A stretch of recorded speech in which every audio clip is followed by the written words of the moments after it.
Ladies and gentlemen, welcome back to the State of Wrestling Address. Normally, every week we discuss wrestling news, but for the last 2 weeks I was too busy, so stop messaging me, moaning about where your reviews are, Lee. So I'm Aeron, the Egyptian Death Machine, King of Shithousery, Master of Piss Artistry, commentator, videographer, wrestler, referee, MC, the 5-tool player of professional wrestling. However, I need somebody to talk to about wrestling, somebody who isn't too much of a diehard AEW mark. Unfortunately, none of those were available. So we have a brand new co-host from the glorious world of Ascension Championship Wrestling. You might recognize him as the dastardly man who sided with Ollie Blake at the last ACW show. He is, of course, MC and general great shithousery master of speaking. That is Adam Wessex. Hello, thank you very much for bringing me on, Nix. And I'm not dastardly at all. I'm just merely doing what's best for business. Yeah, all right, Triple H, chill out. All right, so luckily for me, Adam is very good at talking, unlike a lot of the reprobates. By the way, still no idea where Carl Wilkinson is. We assume dead in Pussy Lake, which is geographically and statistically correct, and actually a place that exists in Canada. That'll be the only Pussy Lake he'll ever drown in. And as far as Cameron Anderson goes, he's a dirty little stop out. Frankie T's too boring to do the podcast. And who else? I can't remember who else was on this podcast. I'm sure there are other people that are. Oh yeah, Tanvir. He's currently in Cape Verde, which actually is named after him. So, Adam Lee, not really much news that I really care about, if I'm being honest. So we'll start with, why do you like AEW so much? So, firstly, I'm a wrestling fan. I like more than just AEW. Again, so the question has to be re-asked. Why do you like AEW so much? I actually think AEW have some incredible talent. Take one of the things we were talking about fairly recently, Darby Allin, Ricky Starks, absolutely incredible. Malachi Black's coming back. MJF, I think, is one of the best heels we've ever seen. Jericho is still a legend. Not as good as Adam Wessex, though, is he? Oh, no. But, MJF can learn a few things from me, but we'll see how he does. I think AEW has some absolutely great talent. They've had some really good storylines. And not only that, I think they have, yeah. What's the best storyline in AEW? Well, so they take one of the things I think AEW does very differently than WWE is AEW is quite happy to do storylines over a lot longer period. When you say longer period, I think what happens is they do a storyline, but then they don't actually do anything for it for about a year, and then just have a payoff match. So recently, it has become Adam Page. So yeah, but I was gonna say, like, Hangman Page and Kenny Omega, that was amazing. Like, we take the first year especially. Oh, it was so good. How can you not like fucking trash? Oh, and when they actually had the tag match as well, and you thought they were going to turn on each other and they didn't, and that type of thing absolutely excited me. It's one of the things that made me go away from WWE a long time ago and start looking at other places. It's one of the things that AEW really good. I think AEW has been causing some problems. They now have a very bloated roster, and we're seeing that by its impact to the storylines. Ultimately, you can't progress a storyline if each person gets to go on one show once every couple of weeks. So it's not going to happen. You need to have that consistent airtime, and they're struggling with that more and more. I think some of the things they're looking to do can be really interesting as well. And most importantly, I think AEW is the closest WWE have had to a serious contender in a long time, and it makes WWE up their game. And the more people we have, I'd like some Impact stuff too, but realistically, Impact is better than AEW. I think both of them have their ups and downs. If people genuinely watched Impact every week, it's better than AEW. It has better storylines. It even has better wrestling. I will be honest, I haven't seen Impact every week. I also haven't seen Nobody has Power every week, month. I did try and watch like a fairly broad base of wrestling, but AEW is my go-to. It's what I do keep most up to date with. Cool. So, all bad opinions aside, you should have plenty of comments on professional wrestling. So let's start with the fact that Jeff Jarrett has been signed by AEW. Your thoughts on Jeff Jarrett, for no apparent reason, being brought into AEW to work essentially backstage and as an on-screen air talent, from what I hear? Well, I think a lot of it depends on how they use him. At the moment, we don't know what they're intending to do with him. So all we know is he's been announced as the AEW Director of Business Development. And we all know titles like that mean absolutely sweet fuck all. He's not going to get cuckolded again, is he? I mean, who knows? But Angle gets bored. They are the intention was, from what they announced, was this was going to be used for live music stuff, live event stuff. Sorry, and I think live events, you know, AEW was basically formed during the pandemic anyway. Their experience of that is limited. Jarrett has a lot of experience of live events, and we've seen production issues with AEW before. When Jarrett came out, first time I've seen someone that actually not only abuse all the wrestlers for a dirty heel, but also abuse production live on TV, which is unusual. So I'm hoping that actually he might be able to fix some of that. I'm not 100% sure how good he's going to be in the managerial role. Again, it's more bloat on an already bloated roster, and I can't imagine Jarrett, from what he's been like in the past, to be a shy retiring character who doesn't care about never being on TV. He's turned up. He's made himself and made his impact. Come out as a heel. Spoiler for those who haven't seen it: pasted Darby Allin with a guitar. Shock, horror. But what's he going to do? Do we need another manager in AEW? Again, we've got an amazing roster. We've got a horribly bloated roster. Yes, we do. Roster? I love the way you say "we" as well, like you're an actual spokesperson. Do you know what? I don't understand it. So you've already got a bloated roster. You've got legends out the wazoo as well. It's not like you haven't got people backstage. You've got Dean Malenko backstage. You've got Arn Anderson. You've got William Regal. You've got Taz, Tony Schiavone, JR. All these people, apart from Tony Schiavone, who's fucking terrible at his job now, and always was, to be honest, a very mediocre commentator. Just saying. Also, the commentary team sucks balls. Let's just say it how it is. I am a big fan of Excalibur, but I can agree the others. Of course you are. You're better. What? No, he's no Mauro Ronaldo, and he's certainly no Wade Barrett. No, and I have to come with you. Wade Barrett is absolutely on fire. He is absolutely settled into. No, Ian Riccaboni either, who, by the way, infinitely improves commentary when he comes on to commentate on Ring of Honor matches. Again, there's so many things that are wrong with it that I'm struggling to see anything good with it. We have the CM Punk bullshit going on at the moment where potentially he's going to be removed. Oh, how quickly your savior has become the pariah, an evil fucking entity, because he didn't want to take the shit of the metrosexual toolboxes that are the Young Bucks and Kenny Omega. Grow up, AEW fans. Grow the fuck up. They were. Do you remember when CM Punk debuted? Oh my god, that pop bigger than anything WWE could do. We've got CM Punk. We've got the biggest wrestler of all time. He drew the money. He drew them a 7-figure pay-per-view fucking sum.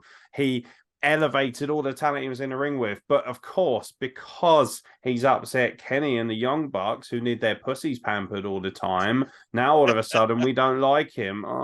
Where do you fall on that side of things? So I actually think CM Punk's been one of my favorite wrestlers since I was a young kid. I think there's always a problem when, in the nature of locker rooms, right? There's always an issue of one person causing havoc in the locker room. Then normally JC Cardi, isn't it? Well, we all know what Cardi's like. I mean, Cardi and Thrash, let's just not fucking hot dogs, wrestle dorks, wrestling cosplayers. But CM Punk is money, right? Automatically, doesn't matter. Like, you're a bit worried, right? He ended up going away. He went back and did UFC, completely fucked that up. Pissed off again. He's come back, and you're like, is he going to have the pop? And the answer was, fuck yes. Yes, he did. He brought in that money. Everybody fucking went nuts for him. As you said, 7 figures. But if he pisses off the entire locker room constantly, then is he a good investment? But does he piss off the entire locker room, or does he just piss off the people that suck off Tony Khan? Well, I think the people who suck off Tony Khan get their own locker rooms, to be fair. So, well, yeah, and apparently they can't stay in their own and have to go and CM Punks and start a fight. That's what I'm hearing. Oh, yeah, and don't forget to bite someone with a dog. The other crazy bits that went on with that. Yeah, they apparently, CM. And I love Dave Meltzer as well. What a fucking goober. Like, it's bad enough that he hands out a 5-star for a fucking piece of broccoli being boiled, but this fucking silly cunt, he's fucking going on. He's like, oh yeah, everything CM Punk is saying isn't true. Oh, we forgot that you were there, Dave. We forget that you are literally Big Brother and you see all, don't you, you fucking gimp. Like, he's honestly going for a mental break. I swear he's got Alzheimer's or some shit. like Hangman Page could literally take a steaming dump in Orange Cassidy's mouth and be like, yeah, that's definitely 6 stars. I give it 7, but it's not in Tokyo. Shut up, Dave, you melt. Like the clues in the name, Meltzer. I mean, let's be fair. I mean, if that was actually going to be happening live in the Tokyo Dome, I'm pretty certain you'd probably still get a 7-figure payout for that. Well, I mean, depends really, doesn't it? In Germany, they're quite. I mean, maybe a different crowd than normal, but it's still a spectacle. Well, those Japanese people, they tend to be quite repressed at times. That has to be said. Yeah, I don't understand this incessant man crush everyone has for AEW. I don't think it's a very good television product. If you look at their champions, like their world title is a farce at this point because of the amount of fucking times it's been hot potatoed around. The tag titles are a joke, because apparently FTR can win every single set of tag belts under the sun. You literally have the most dominant and best wrestling tag team in the world, and you're scared to put the AEW tag titles on them, but you're quite happy to put them on Sesame Daddy and, Swerve Strickland and his rotund friend. It doesn't make any sense. The TNT champion, Wardlow, I think, has great upside, great potential. So apparently... So we need to tag him with Samoa Joe and call them Ward Joe? War Joe. State of it. Fucking state of that. And both of those are both singles wrestlers. Who was on creative for that? Danny Disorder? Fucking useless. No, that's a bit harsh. Obviously, Robbie Nitro. Hey, bottom line is, fucking these are bad things. And then we have, we have one of the best looking and best promos, just the best all-round wrestlers in the world in Pac. We're going to put the All-Atlantic Championship on him and then have him job to a guy who puts his hands in his pockets. Well, I mean, at the end of the day, Orange Cassidy is massively popular. And yeah, he can because go when he you does. know why he's popular? Because he's a fucking joke, and AEW fans like jokes. They like things like Orange Cassidy because they can aspire to be like that. When I look at champions, right, the reason I want one thing I see AEW fans all the time. I'm not a WWE apologist. I actually think a lot of WWE is trash a lot of the time. However, it has been pretty fucking good lately, and a lot of that has to do with Big Daddy Trips coming in and getting rid of the old fucking loony. But the bottom line is that AEW fans, the most part, the toxic ones, they're on social media and they say, oh, fucking anything's better than Roman Reigns, blah, blah. Why? Because Roman Reigns actually looks like a wrestler. He actually looks like a star. Wrestlers shouldn't fucking look like the average two-bob dickhead who works at Target. Wrestlers should look like fucking megastars. They should look like superheroes. And Orange Cassidy is in great shape. No question can work. But the gimmick is fucking boring. And then when Ospreay comes out and he's like, yeah, anyone who doesn't like Orange Cassidy, they need to get over it and grow up because they obviously don't get our business. No, mate. The bottom line is that things like that have such a low ceiling because they're such a novelty. What happens if you take away his gimmick? Oh, yeah, but he's another skinny twink with a bad tan. And I also think that gimmicks are really important in modern wrestling because we do finally have so much opportunity to see stuff. And by that, I'm not just meaning AEW and WWE. Like, we now have access to so much. Like, watch ACW live on YouTube. But, we now get to see all of our independent shows on YouTube. We get to see from all over the world. Like, I was watching indie wrestling the other day. I couldn't tell you who the hell they were, and I didn't understand the commentary. But it's just stuff to see. And when everything is so saturated, then you need something to stand out. And like, what's his face? The guy who makes pizza, right? Do I think that's a terrible gimmick? Luigi Primo, yeah. Yeah, Luigi. Do I think it's a terrible gimmick? Friends with me on Facebook. Oh, nice. Yeah, but the thing is it's something unique and it's something different. And that gets you eyes on. But the thing is, right? So, like, for instance, Danhausen and Luigi Primo are put in a position where, yes, they're very funny, they're very entertaining, but they're not going to be taken too seriously. They're in the right place. So when people say, oh, Orange Cassidy's fucking great. Oh, you don't have a problem with R-Truth. Yeah, because R-Truth isn't challenging Seth Rollins for the United States Championship on Raw because we have a semblance of respect for our business. So I do get you're not putting Rusty Jack in there with Brock Lesnar, are you? But again, the same points. Actually, I think Rusty Jack versus Brock Lesnar could be an amazing storyline. It could really be. Like, can you imagine like the Rusty like slowly climbing up the beast and slowly whittling him down and finally choking him out after being seen crushed. Brock Lesnar and Rusty Jack, right? I love Rusty saying Jack. It's likely. He's one of my favorite people in wrestling. He shouldn't last 2 seconds in the ring with Brock Lesnar. Saying that's the type of story you can make, though. Is like, what do you do to make him weak? Did he get beaten up by a fight believable in wrestling? This stuff. Sorry? Stories in wrestling should be believable. See, this is the problem with. I've noticed this, and I feel like you're subscribing to this theory. So AEW fans don't mind if storylines are so far out there and so ludicrously. Whereas me, I don't mind storylines. I don't mind a little bit of fucking carny bollocks. Make sure it's in the correct place. Yeah.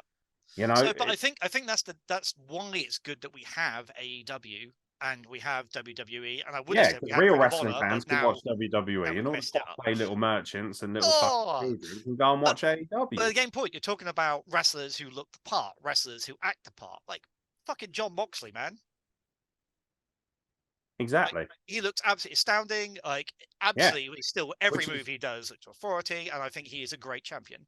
Yeah, well, he's the only one who has any stability as well, from what I can tell, out of all of their heavyweight champions. And that says a lot for a guy who was in rehab. So the bottom line is that doesn't really say a lot for the rest of them, does it? Hangman Page could have Page, absolutely.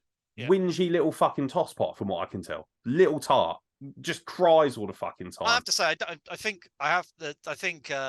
like Omega, Punk, Hangman, the Bucks have definitely not come out covered in glory in the last few months. They're all awful people. They have bad fucking. Do you know what bothers me is like if the main talking point of who you are as a wrestler is how you behave as opposed to how you perform. Like MJF says some of the most vitriolic shit ever on social media in his promos, but all we ever talk about is how good he is at his job. That is a world-class professional wrestler. Whereas if someone says to me Kenny Omega, all I think about is some fucking gimp crying on his Twitch stream. He's shit promos. He can't cut a promo to save his fucking life. He has the sexual assault specialist, allegedly, the invisible hand, what an appropriate name that is for Don Fallis, who fucking he's 69s with in the middle of the ring. You have the Young Bucks, who look like a couple of California raisins. You have fucking, all well-dressed California raisins. Yeah, exactly. Well-dressed, my ass, please. They look like they look like Ultimate Warrior took a wank on them. That's what I always thought Shawn Michaels meets Ultimate Warrior was kind of the style. Yeah. And if they could work like Shawn Michaels, fuck me, but they can't because Shawn Michaels is in a league of his own, and always will be. Like they will never even touch that level of quality. They just won't. This is the problem with wrestling now: is it's become way too catered towards everyone. Oh, we're all inclusive. That's not why I watch wrestling. See, but I don't think it's about it aiming for inclusivity. I think it's about trying to be. Well, it is because they've got Luther in their roster and he fucking sucks dick. I mean, so they do have some wrestlers who. Tell me Luther and Serpentico are worthy of being apparently road agents like they are now. So, I mean, yeah, I see your point. But again, the same point. Like, who am I going to listen to? Dean Malenko or fucking Luther?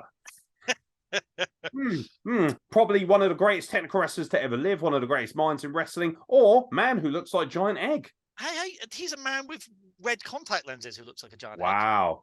Congratulations. But I do think Luther was nepotism, and I do think AEW does suffer from nepotism. They suffer from. They just hire everyone, and most of these people aren't a draw. That's it. We've got too much. And the thing is, the wrestlers who are a draw and the wrestlers who have the capability to become a draw as well. And I think AEW has a lot of both. They're not getting as much screen time as they should do. Have you seen Hook? Again, great potential. I think great look. Absolute potential. Looks really good. I think them going with the whole MMA look for him as well. Really and it works, and he's legitimate. I think he's going to be incredible. You talk about the Acclaimed. I think the Acclaimed look absolutely absolutely perfect physically as well. What championship does Hook hold? The FTW Championship. Thanks for asking, Nick. Fucking hell. Why don't we just bring back the Anarchy rules while we're at it? They're fucking useless. Like, see, this is the other thing as well. What the fuck is the deal with all the belts? Yeah, too many belts. And buying Ring of Honor didn't help that. Totally devalues the meaning of being a champion. Yeah, totally agree. I think you need to have for different match types. So you need your tag team belts, you need your singles belts, etc. Makes perfect sense. But I think having too many. So they've got what? If we just look at just AEW, ignoring a Ring of Honor, they've got what? 4, 5, 4, I think. So you've got the AEW World Championship, you've got the TNT AEW Tag Titles, the Trio Titles, the TNT Championship, you've got the Women's TBS Championship and the Women's Championship, the Atlantic the Championship, FTW Championship. Then you've got the Ring of Honor Championship, the Ring of Honor Pure Championship, the Ring of Honor Tag Team Championships, the AAA Tag Team Championships, the AEW TBS Championship for the women's division as well. What the living fuck? Not to mention they're bringing in Impact the Diamond talents Ring as well. The Diamond Ring. What the fucking Dynamite Diamond Ring? Yeah. All this stupid. And WWE's just as bad. They've got way too many fucking belts and all. It waters down the premise. So if you're going to have all these belts, they need to be on people that you legitimately think, okay, fair enough. Belts need to mean something. They add gravitas, but they only add gravitas if they have meaning behind them. So if I know they split up. Proud and Powerful never once won the tag titles. Yeah, and they were very, very good. Absolutely ludicrous. That at one point the best tag team in the world didn't get a fucking sniff. But I do also feel like if you are that good, you don't necessarily need a title. And I think you need to have people who are. But what you're saying is it's okay to put belts on terrible people like Orange Cassidy. No, I'm saying it's okay to put belts on for storyline reasons. Well, explain to me why Orange Cassidy's so good.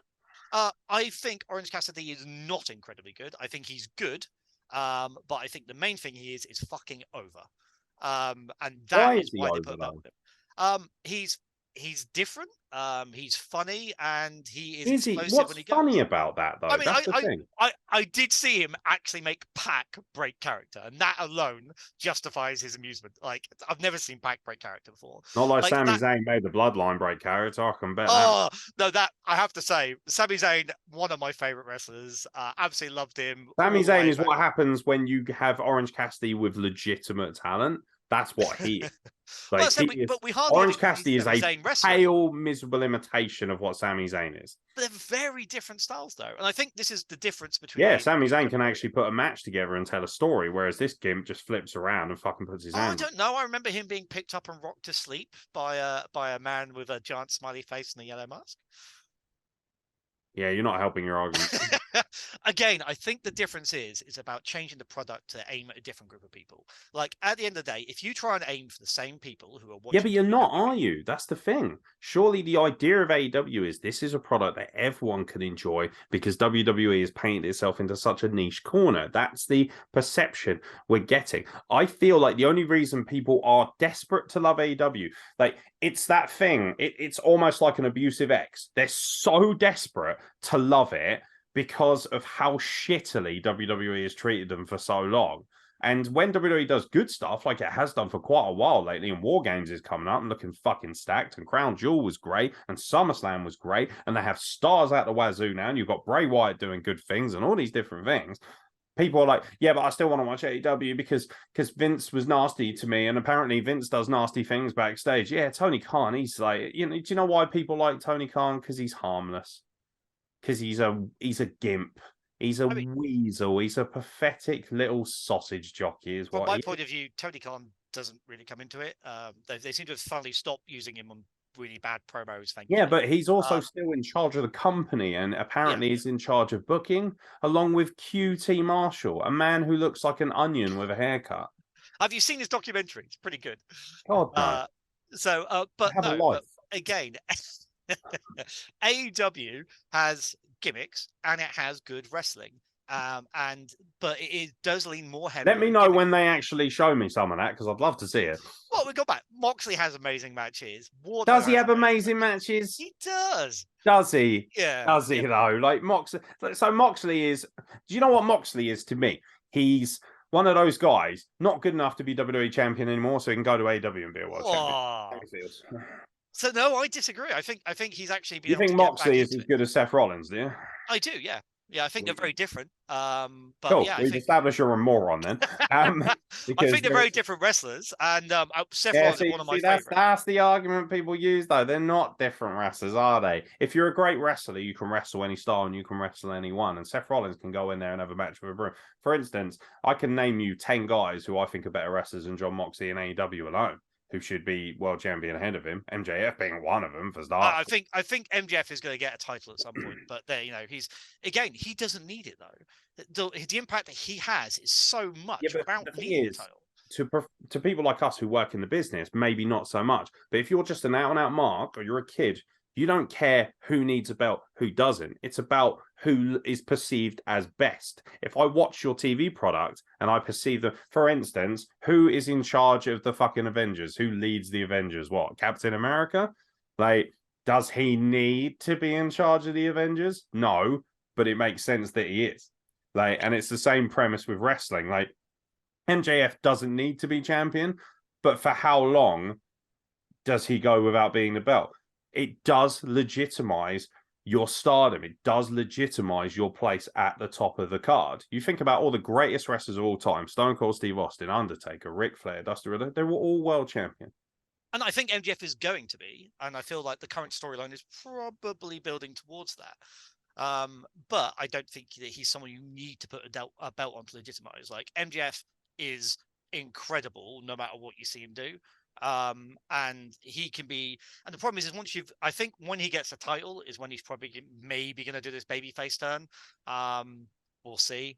It's definitely being teased. Ever turn, personally. I don't know. I'd love to see him do it, but he is such a fucking good heel, man. But going back to Jon Moxley, did you see Jon Moxley versus Wheeler Yuta?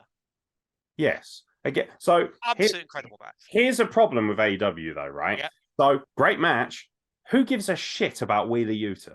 Oh, but no, I think Be it's honest, a really good push. Is Wheeler Yuta making AEW money? Not yet, but I think that was a really good thing for him to start getting pushed, because I think Wheeler Yuta is another one of those guys who has incredible potential, and I think if they push him and we go can't cut a promo the same as fucking life. But a lot of amazing wrestlers can't. That's why they have managers like you and I, Nix. That's true. That's very true. But the greatest wrestlers of all time all could talk. Yeah. I mean, the greatest wrestlers of all time need to have it all. And I think, there isn't that many of them out there. Plus, I think in AEW, MJF and I think Moxley, I think the Acclaimed, although I'm not sure how much you consider rap, but dear God, their raps are hilarious. Yeah, see, I really like the Acclaimed, and they're one of the few things that I thought should have been pushed and finally did get a push at the right time, and it worked. And I like the Scissor Me Daddy shit. I think that's good. I think it's really funny, very entertaining. That gets a big dirty thumbs up from me. But I'm not going to watch a product where they're insistent on pushing Daniel Garcia and Wheeler Yuta, who, to me, from the outside, there is no questioning that they are extremely talented wrestlers. However, there are thousands of extremely talented wrestlers. You need to have an X factor, an it factor. You need to have more than just being a great wrestler. This is why Ricochet wouldn't make a good WWE champion, because he's just a really good wrestler. Those are the fucking brass tacks that people don't want to fucking acknowledge, because they're like, oh yeah, but he's my favorite wrestler. Or, oh, I think he's really good. I don't care. One of my favorite wrestlers was RVD. Doesn't mean that the fucking stoner should have been WWE champion every month. I've always been Intercontinental Belt fan. I always thought it should go on those type of wrestlers. And I'd say the same with AEW. I think AEW, the thing that would make it better is cut the roster, have your world champion, have your mid-card champion, be it TNT or All Atlantic, doesn't really matter. And that's the best way for doing that. Guys need to be back in the indies. They shouldn't be on TV. A lot of them don't seem to be able to do good TV either. But a lot of them they don't make any sense. Also, why have you got 15 factions? This isn't. It feels like a low-rent budget version of the film Warriors. I can just imagine going, "Come on, Acclaimed, come out and play." Yeah, exactly. Like I don't get it. Like everywhere you turn, the Jericho Appreciation Society, the Dark Order, which sucks dick, by the way. They have gone so far different. But again, I think what AEW tries to do is it tries to go with who's over. Too much comedy. Way too much comedy. But I think that's the thing is that's what the fans are enjoying. And if those fans do. Those fans do, yeah. But those fans all live in their mum's basement. This is the biggest problem. That episode of South Park with the fat guy who's playing fucking World of Warcraft, right? The Sword of Truth. Yep. Yeah, that's what most AEW fans aspire to be. I mean, to be fair, man, if someone's going to give me a bucket, I wouldn't need to move. But no, I think that it gives very different. It is very spot heavy. It is very fast, and those aren't always to everyone's preference.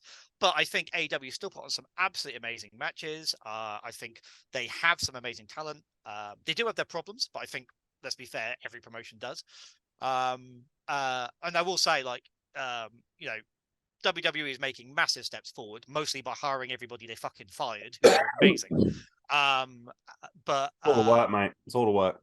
yeah, but again, Triple H, I've got great respect for. The thing that got me back into wrestling to watching it regularly again was Triple H and NXT back when the gold brand first came back. And I am so much more excited about WWE now that Triple H is in charge than I have been for a long time. And I'm interested to see where it goes. But I think the important thing is just watch wrestling in general, basically. Yeah, like I have no problem with people enjoying AEW. What frustrates me is when I point out to them what's wrong with it, they don't have fucking reasons for it. But that's the problem. It's like a lot of wrestling has become so fucking tribal. I said we now have access to global wrestling at our fingertips. You can watch like incredible wrestlers and absolute shit wrestlers across the world. Is it not a massive hypocrisy, or at least contradictory, though, that most AEW fans are like, "Oh, we're so glad we finally have something to enjoy other than WWE." Bullshit. Impact's been doing great things for like 3 or 4 years. Where the fuck? Power's been great for you. What's your excuse for not watching that? What was your excuse for not watching Lucha Underground? What was your excuse for not watching Power or Ring of Honor? You've always had alternatives. Yep. You're just too fucking lazy. You need it spoon-fed to you like the gimps that you are in your basement. That's what you need. But I don't think it's majority. I think it is, as with most things, it's the 1% who are the loudest. And generally, they're all knob jockeys. And that's the same for anything. Like, you go on any WWE post on Facebook, there'll be people going, "Oh my god, WWE is the worst in the world." If it's something that is actually legit about someone pointing out something's wrong on WWE, everyone will also tear them to pieces, going, "No, WWE is perfect, nothing wrong." It's the same for all of them, man. It's tribalism, and tribalism is a cause of all kinds of fucking problems worldwide. But in wrestling, especially, people feel they can't enjoy wrestling, right? And I think generally those of us who've been involved in the indie scenes or watched indie wrestling, you know, we watch it for different reasons, and we're both aware that it kind of ruins it a bit when you've worked behind the scenes a lot as well, where you understand how it goes through. That certainly hurt my enjoyment for AEW a lot, being somebody who works so predominantly in the actual business. I tell you what, man, if I'm noticing production mistakes and they're annoying me, I don't imagine what your reaction must be. But it triggers the fuck out of me. It triggers the fuck out of me. But there's also the fact that like there's so many injuries, so many more in AEW than there is, and that's because the style is dangerous and frankly unsafe. And not a lot of these guys just don't wrestle like they've been trained properly. A lot of these also this insistence on using tables every week and things like that. It's just, you know, I do think overexposure of gimmicks ruins them. Tables only matter if there's something you bring out. But then they don't use gimmicks that actually do work enough. Like I can't even remember the last time they had a steel cage match in AEW. They had one a little while ago, but they have those ridiculous. See what I mean? They can't help themselves as well. Style. They got like fucking their version of War Games, which frankly isn't even close to as good as War Games. Not just WWE's version, like the old school ones with WCW and Clash at the Champions and things like that. Like they really oversaturate their stuff. It's so over the top. Like what's this Stadium Stampede match? Oh, like the first one was really funny because I'd never seen anything like it before. The more you watch them, the more you just think, "Oh, fuck off." He teleported out of an ice machine. What the fuck? And people were like, "Yeah, well, Undertaker does stuff like that." Yeah, Undertaker's also 6'10" and could beat the shit out of your entire roster. I mean, there is something about watching Sammy get hit by a vehicle every couple of months, and I think that's an appreciation. But is that good wrestling? No. Is it entertaining? No. Yeah, it can be. But again, I think that's what they're doubling down on because they need to be a different product. So like I think what they're doing. I was going to AEW because I wanted to see something. See, that's the thing though. WWE is all about the entertainment and the silliness and the obnoxious, over the top fucking storylines and promos. So when I watched AEW, I wanted to see something that more closely resembled proper wrestling, like NWA. Haven't got any of that. Well, you still get them, but they are mixed up with some of the more lighter. How many shows have they got? How many? I'm not saying it's good that WWE has shitloads of shows, but like AEW. So you got Rampage. What's the point? What? So yeah. Why not just have Dynamite? I think the one show, but again, it's not making it too long. I think Dark is actually really good for giving a lot of people who shouldn't be on Rampage. But casual people aren't going to watch that. No, they're not. But I And still think you need what to annoys have. me is, so the argument I've heard from AEW fans a lot lately is, yeah, but it's not about bringing in the casual fans. Well, it kind of is, because there is only a tiny amount of fucking diehards that are still left. We are long removed from the era where 12 million people were watching wrestling on a Monday night. Yep. AEW Dynamite barely scrapes 1 million. SmackDown gets 2, Raw gets about 1.5, NXT gets 500,000-600,000, similar to Rampage. Those aren't great numbers. They, the thing is, they say, oh, those are great numbers for today because there's more choice. No, they're great numbers considering how shit wrestling has become compared to how it used to be. I hate to sound like an old man. There's the thing, people are like, oh, you're just stuck in the past. Yeah, well, in the past, you made a lot more fucking money and had a lot more fans. Yeah. Well, and that's it, and that's true. At the end of the day, and we're The seeing business. that for local business is different now. Wrestling is not on the uproar that it has been. It hasn't been for years. I think it's got better than what it was. I think there was a massive slump, and we're kind of in the middle now, but we're nowhere near the heights that we once were. And I see your point about bringing in new fans, and I think they do. I think the good thing about YouTube is that it's easy accessible, it's free. I wish there was more free wrestling from the professionals. I think like back when Dark first started, I thought the original intention when they first started was they'd have people learning, and they'd have a big important match that mattered. Because if it did matter, it'd bring people to watch it. Then people get to see all of these people who are training, and you can then already pick up on who likes them and so on, and who's going to become a next star, right? I think they stepped away from that now, and now it's not really worth watching that, or very, very rarely, right? And I think that sucks. At the end of the day, what is the point of putting a main, if you bring in Moxley on Dark and then put him against somebody we've never heard of, we know who's going to win the match. And at the end of the day, suspension of disbelief is a vital part of any match that you watch for you to be engaged and actually care about the result. But if they instead bring him in and put Moxley versus Wardlow as the two we've spoken about the most, you're going to want to watch that match, but they're not doing that anymore. So I have the results from this week's AEW Dark. Yep. Zach Clayton versus Blake Lee. Yep. Who are these people? Yeah. Kayla Rossi versus Ashley D'Amboise. Yep. The Guns, I think I know who they are. Yep. Versus BK Klein and Jarrett Diaz. Well, they've just gone in a local fucking co-op or something and picked up a couple of workers. Brandon Cutler versus Peter Avalon. That wouldn't even get on fucking. That wouldn't even get on WCW Thunder pre-show. What a fucking steaming pile of shit. Oh, this is good. The Blondes, because apparently that's all they are now. The Blondes, Brian Pillman Jr. and Griff Garrison, who honestly looks like a dog, versus the Factories, QT Marshall and Cole Carter. Who the fuck is Cole Carter? So that's another one from the Factory. Anna J. A.S. versus Sio Nieves. Now, I'd watch that because Anna J. is scintillating.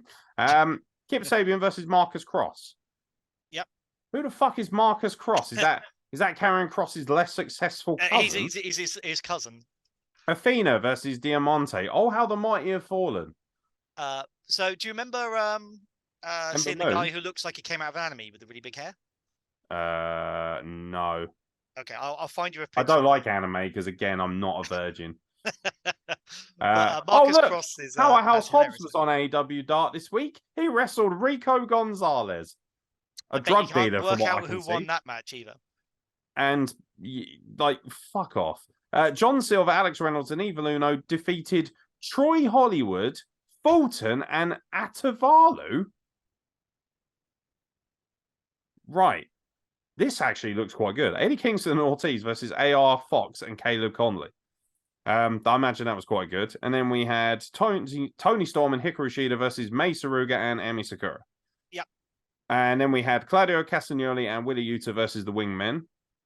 Ryan Nemeth and Cesar Bononi.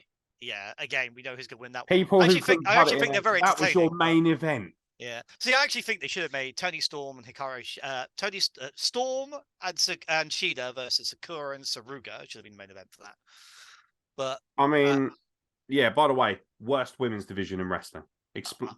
Defend that. Defend They it. started off so good, but they've gone sideways. So I think Hater's really good. Did they start it off so good? A I think they did. I 90-pound think they were Japanese actually girl. Oh, but she was a good wrestler. But yeah, again, if you're going back for realism, she doesn't have the impact. Don't get me wrong, But, Riho, cute as fuck, adorable. Love to chat to her, would love to meet her. I'm sure she's fun to wrestle with, but she's also 90 fucking pounds. So when I see her does look good when she wrestles. Yeah, exactly. It looks really fucking realistic when she gives a Northern Light suplex to fucking what's her name? The bigger girl. I forgot her name now. I really like her as well. I've forgotten her name. Are you talking about Nyla Rose? One. Yeah, Nyla Rose. Yeah, like, Nyla Rose. Really like Nyla Rose a lot. Really good talker. By the way, Vicky Guerrero, pure AIDS. Get off my screen. Fucking, you give me a fucking headache. That's not heat because you go, shut the fuck up. You are. I actually like. I can see her being used for quite a few people. I don't think for Nyla Rose. It didn't make sense to me. Why put her with somebody who can actually talk? Stupid. Yeah. And don't use the example of CM Punk and Paul Heyman because that is so far removed. Ridiculous.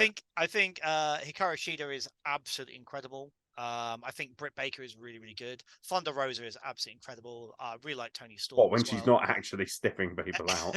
Well, I mean, we all love seeing a bit of a stiff match now and again, but yeah, no, she's definitely stiff. I think Toni Storm's great. These are all Hater, women, absolutely, and also local girl. But yeah, Hater has absolutely excelled since she got there. She's got so much better. I think again she needs to be pushed. I think they were like when the AEW first started, they spent a lot of time in making sure the tag division was like a primary focus, and women's were, but it has kind of fallen by the wayside. But that's the thing. They've never been a primary focus.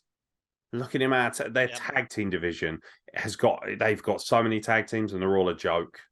I thought Acclaimed really good. FTR, Swerve and Our Glory, absolutely FTR, amazing. who still are yet to hold the AEW tag team titles for any meaningful run. I also what happened to Private Party?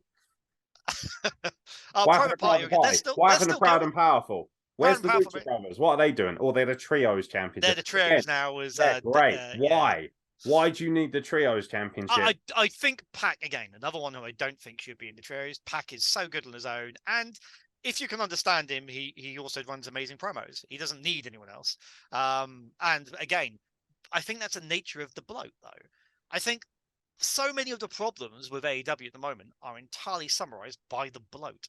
You know, they've got the capability to do a lot. Horrible booking because their storylines suck dick, mate. Well, again, I don't think they can get the storylines properly. They're not good storylines. They're not compelling. They need to end up going back to what they originally set up to do when they. And if they do have a compelling storyline, I've noticed that their wrestlers end up throwing a hissy fit and get taken off TV too quickly. That doesn't help. But again, if you're only doing it at tiny little intervals because people aren't getting the TV time, none of it really matters. Well, then fuck them. You know what? Fuck them. Like if I was in charge, I said this the other day. I would walk in and I would say, I think I said this to you. I'd walk in, I'd say, right, I have a list here. You lot, here. You lot over here. Right, everyone over here, you're fired. Get out. You're wasting fucking money and time. Like, sorry, not everyone deserves a fucking spot. No, I agree. Otherwise, we'd let fucking Timmy Von Baron Auschwitz, or whatever his fucking name is, do the recording at ACW, wouldn't we? We just let any old fucking gimp do it. We're going back to Timmy. I get to do it is because I'm good at what I fucking do. Yeah, and I think this is the thing is I think they've kind of went into this bit where they've got so much money, and they were like, oh, we hire. They fucking won't at this rate. And it's silly. Yeah, no, you don't. He's going to bankrupt himself. Do you know what it feels like? WCW circa 2000. Yeah, I've heard a lot of people say that, and I think that there's some good stuff, but my god, is it bad at times? They need to let some of the contracts end. And I don't want to say like it's a nice thing for anyone to lose their job, and it's not a nice thing for anyone who's been dreaming of it forever. But at the end of the day, like we want to watch good TV. If they're going to start doing live shows, this is the thing I'm hoping. Like, and this is entire speculation and entire pure hope. If Jeff Jarrett's going to be running around and doing a touring live show, which doesn't necessarily need to be recorded, like we know WWE do, they've got constant, and that's how they teach people. What, a touring AEW live show? Yeah, touring AEW live show. What? So he's going to be in charge of house shows, basically. Yeah, basically in charge of house shows. I think that'd be great. I think that's like you can't. Nobody cares about your fucking YouTube shows that you record. Yeah, but that way, at least they're getting money in. These people are earning something. You're going to get the ticket sales. They're going around to get the experience, and that gets these people off TV to let us focus on the ones who deserve the TV time. I just don't think it's good enough to be considered a viable alternative. Yeah, I think it definitely has its advantages. I think I'm interested to see what WWE do, but I think at the end of the day, having more variety and different strokes for different folks is an important part. And I'm looking forward to seeing how they all go. To be fair. Well, let's have a look at the AEW Dark Elevation results, shall we? No, we don't want. Like, I agree with you that Dark is not good. We've just discussed AEW this. Dark You don't need to hurt me anymore, No, Nix. you're not running from this. No, you can suffer. So, match 1, Abaddon versus Amy Rose. So I like Abaddon. Abaddon won in 1 minute 43 seconds. Yep. I would love to see Abaddon like in a proper a match at some point. The Ring of Honor Trios tag team titles were on the line on AEW Dark Elevation. Dawn Castle and the Boys, who are Brandon and Brent Tate, never heard of them, versus the Trust Busters. Who the fuck is Jeeves K? Who the fuck is Slim J? And Ari Davari, I do know, and I love that guy because Middle Eastern representation, but God forbid he actually does anything worthwhile. Oh, and they also had Sonny Kiss and Parker Boudreaux at ringside. Yeah, because Parker Boudreaux, that's... Why have you got Parker Boudreaux? He was shit in NXT. Why have you still got Sonny Kiss? Who are these people? We have so many people, and I totally agree. We do look, have... Athena was on AEW Dark Elevation. Literally one of the best women's wrestlers you have, and she was on AEW Dark and AEW Dark Elevation. Bet she went on Dynamite, though, was she? No, I know, you're right. Athena's amazing. Athena versus Abby Jane. Now, that really screams fucking... Oh, good. Athena won in 2 minutes. Good stuff. Hey, you're gonna... Are you on the trios yet? Tainara Conti or Tay Mello with Sammy Guevara at ringside versus Trish Adora. That went 2 minutes 9. Dante Martin versus Eli Easom. Yep. I know Dante Martin. He's very talented. 6 minutes 33 seconds. Oh, another trios match. The Factory. Oh, great. QT Marshall, Lee Johnson, and Cole Carter versus Cheeseburger, Logan Easton LaRue, and Cheeseburger, Logan Easton LaRue. And Rhett Titus, more like Titus Anus. Fucking state of it. Tag team match: Eddie Kingston Ortiz versus Miles Hawkins and Joe Keys. Joe Keys, yeah, fucking. You're telling me it's a Joe Keys. Fucking 2 minutes 35. Kip Sabian versus Alex Reynolds. Why? Hey, that would be a good match. Yeah, great. Oh, another trios match because apparently tag teams. Just, we could watch FTR, but who wants to see that when we can see Rocky Romero and the Best Friends versus Angelico and the Butcher and the Blade? By the way, Angelico, one of my favorite people in wrestling. Actually, I've never had the chance to meet him in person, but I absolutely loved him in Lucha Underground, and I think he is massively underused. I love technical wrestling as well, but he's so good at what he does, and although that man is like 85% leg. I'm sure. Oh, yeah, no question. Lanky bastard. Yeah, beautiful. Yeah. Absolutely beautiful. So, yeah, I mean, that for me screams, who wants to watch? There was 4 matches on there that were 2 minutes. Yeah. And again, that's what I'm saying. But if Raw did that, oh my God. Timmy Buck Timmy would be in his fucking basement right now on his dial-up internet while he's masturbating to fucking suspicious-looking porn from Russia. And he'd be like, well, fucking Raw does it because they're shit. I hate Raw. Oh, I hate Vince McMahon because Vince McMahon touched me inappropriately once. You fucking wish he did. Shut the fuck up. That was your head teacher, mate, telling you it was Vince McMahon. But anyway. No, I've said, I'm going to agree with you. Generally, Dark is not good. So actually, out of that, I would have. There's a soundbite if I ever heard one. Generally, Dark isn't good. Angelico, Butch for the Blade. I'll say that out of context. Versus Rocky Romero and the Best Friends. I would have liked to watch. I will be watching that. I would love to watch Rocky Romero. The Best Friends can suck my balls. Actually, no. Trent's amazing. Man, Trent and Chuck are great. Chuck Taylor. Oh no, I love them. He was a butler. But again, they are so over. They're so fun. They get you know why they're over? Because again, basement dwelling virgins. I can be like Chuck Taylor. Okay. Why would you want to? When I watch wrestling, right? Where's Miro? For fuck's sake, there's a real wrestler. Yeah, if I ever saw one. Miro's lovely as well. Powerhouse Hobbs, Ricky Starks. These are people with star quality. Hook, MJF. These are the guys with star quality. When I watch them, I think. That's the who? Ethan Page. You like Ethan Page? I loved him in the North. I think he has sucked balls in AEW. Oh, I don't think he's been Scorpio used Sky, by the way. What the fuck happened to him? Where's he gone? So, but again, so many of his problems are bloated roster. And we've got the House of Black coming back. Malachi Black is one of my all-time favorite wrestlers. Can't wait for 3 weeks of great promos and matches, and then they just get on AEW Dark for the rest of the day. He needed screen time. Like, you can't tell the stories about them. You can't have Malachi Black and not put him on TV every week. You can't have Ricky Starks and not put him on TV every week. Do you know what? All these fucking goobers, Alex Reynolds and John Cena and all these people, like, don't get me wrong, all of these people can wrestle. From the top to the bottom. We all know that. So when people were like, oh, how dare you? Like, obviously, Chuck Taylor could probably run rings around me. But that's not the point, is it? I'm not watching this because I want to see people who I could potentially wrestle. I want to watch this because I want to see the best. When I watch something, I want to see the best. When you watch Avengers movies, can you imagine if they were like, so turns out Avengers, right? We've got so many members that for this film, Captain America, fucking Iron Man 4, all that lot, they're not on this, but luckily for you, we've been able to dig out some of the fucking dregs from, dilapidated comic books. So, I don't know, this time it's going to be Thanos versus Nightcrawler and Snarf or whatever. Like, it's just, you wouldn't do that. You would give people the very best. And I find it arrogant that they seem to think that it's okay not to put people like that on every week. And the fact they won't even push Ricky Starks at all is a fucking Well, he was injured. He has come back recently. So yeah, but even when he wasn't injured, he wasn't getting pushed. He had the FTW championship. Yes, that prestigious belt, which isn't even recognized as an official title. Jesus Christ. About as much credibility as the 24/7 belt, which, by the way, was put in the bin this week on WWE Raw. So now seems as good a time to transition. Otherwise, we'll be here for fucking ever. So WWE Raw had some flashpoints that I thought were very interesting. First and foremost, as I've just mentioned, the 24/7 title was won by Nikki Cross and then put in the bin, much to the chagrin of people who love R-Truth and Dana Brooke. Do you think that's a good decision to bin the belt? And essentially what I'm hearing is that they're going to get rid of it entirely. Well, I think most important bit for me here is that Nikki Cross is back. Oh my God. I much prefer Psycho Nikki Cross. I think she is incredible. And if she wants to bin a belt in exchange for that, then I'm fine with it.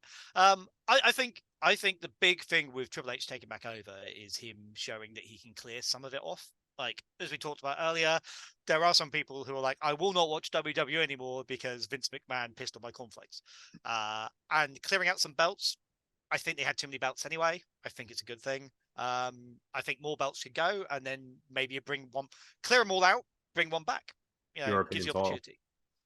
Yeah, European title back. You've got more European wrestlers than ever. Now is the perfect time to have the European belt. Not only that, they've got their new product. NXT Europe is apparently coming back. Don't bother with the UK Championship and actually have the WWE European Championship as the main belt of NXT. They're going to be at WrestleMania, aren't they, NXT Europe? So, is what I heard. So, if that's happening, maybe that's what's going on. Who knows? There we go. There we go. Yeah, we'll wait and see. Yeah, I didn't have a problem with it. I actually thought it was quite funny. Thought it was quite flippant. The only thing that got trashed harder than that was Mustafa Ali, who got utterly annihilated by Bobby Lashley. I don't know if you saw this at the end of the show.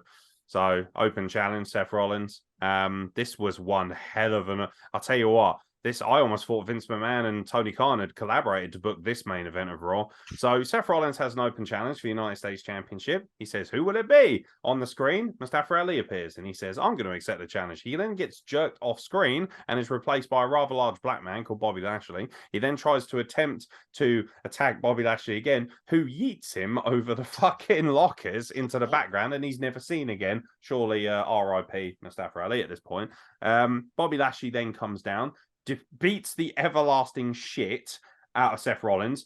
Open challenge doesn't begin at all. He then leaves. Then Austin Theory comes down and cashes in his Money in the Bank briefcase for the United States title. He then proceeds to not be able to beat Seth Rollins. And then when he finally does hit his finisher after Seth Rollins has kicked out of about 9 false finishers, Bobby Lashley reappears, drags him out of the ring, beats the everlasting shit out of him. He almost gets counted out. However, luckily for him, once Lashley leaves, he doesn't get counted out. He gets into the ring just before 10 to be curb stomped and lose his opportunity and lose his cash in on the United States title. And Raw ends with Seth Rollins, still your United States champion. Now, we've heard a lot of rumors that they want to elevate the United States title and treat it like a main event title until they can get the belts divided again. Otherwise, they're just going to unify them with Roman, and then whoever wins, I assume, will just be the undisputed champion.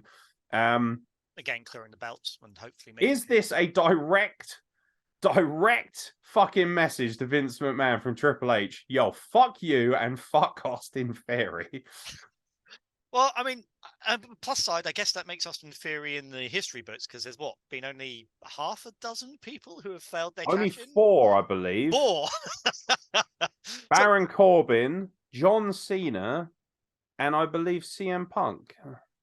So congratulations, Austin Theory. You are in the books. You're in the club, pal. Well, I don't know. I think a lot of people have been wondering, because Triple H has been quite respectful of Vince McMahon's legacy with everything that he had done. But obviously, everything he had done now, theoretically, would probably pass now, right? So from here on in, it was all Triple H's stuff.